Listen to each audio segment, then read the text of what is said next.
आज के समय में एक इकोनॉमी चल रही है, वो भी पैसों की नहीं बल्कि कंपैरिजन की। एक ऐसी चीज़ है जो कभी भी आपको सेटिस्फाई होने नहीं देगी और कंपैरिजन के रेस में आप कहीं पे भी नहीं पहुंच पाओगे, क्योंकि एक यूनिवर्सल चीज़ है, इसका कोई एंड गोल नहीं है। कंपैरिजन समझ लो हमेशा होता ही रहेगा, ठीक है।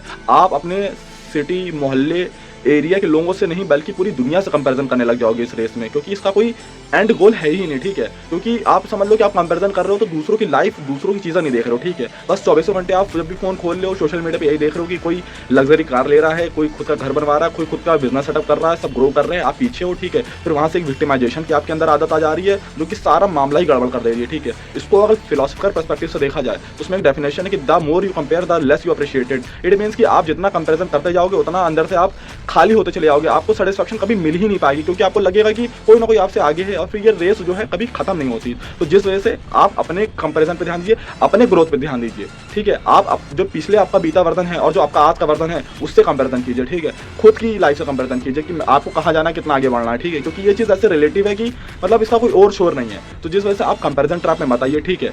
क्योंकि आप ये समझिए कि मान लीजिए अगर आप 1 लाख रुपए महीना कमाते हैं और आपका दोस्त अगर 2 लाख रुपए महीना कमाता है तो भी फिर वहाँ से आपको डिससेटिस्फैक्शन मिलने लगेगा। जबकि आप 1 लाख रुपए कमा रहे हैं, आपका उसमें खर्चा आराम से चल जा रहा है, चीज़ें आपकी हो जा रही हैं, बट फिर वही की कंपैरिजन है, ठीक है। और फिर आप एग्जाम्पल अगर दूसरा लें तो ये देखो कि किसी की लाइफ बहुत इंटरेस्टिंग है, कोई बहुत हैप्पीनेस जॉय के साथ अपनी लाइफ एंजॉय कर रहा हो, आपकी लाइफ उतनी इंटरेस्टिंग नहीं है, थोड़ी बोरिंग है, तो भी वहाँ से कंपैरिजन आ जाएगा। तो इस वजह से आप इस कंपैरिजन के लूप में मत फंसिए, ये लूप जो है आपको फंसाता रहेगा, ठीक है। और फिर सक्सेस का कोई पैरामीटर आपके जीवन में डिसाइड नहीं हो पाएगा, क्योंकि फिर ये एंड ही नहीं हो पाएगा इस चीज़ का, क्योंकि ये चीज़ loop by loop, loop by loop, loop by loop चलती रहेगी, ठीक है। आप अमीर बनने की राह में चलोगे तो आप इंडिया के सबसे रिचेस्ट पर्सन से कंपैरिजन करोगे, फिर वर्ल्ड के करने लगोगे, और फिर ऐसी चीज़ कभी खत्म ही नहीं हो पाएगी। तो जिस वजह से आप अपनी ग्रोथ पे ध्यान दीजिए, अपने अच्छे वर्जन बनने पे ध्यान दीजिए, बल्कि कंपैरिजन होने के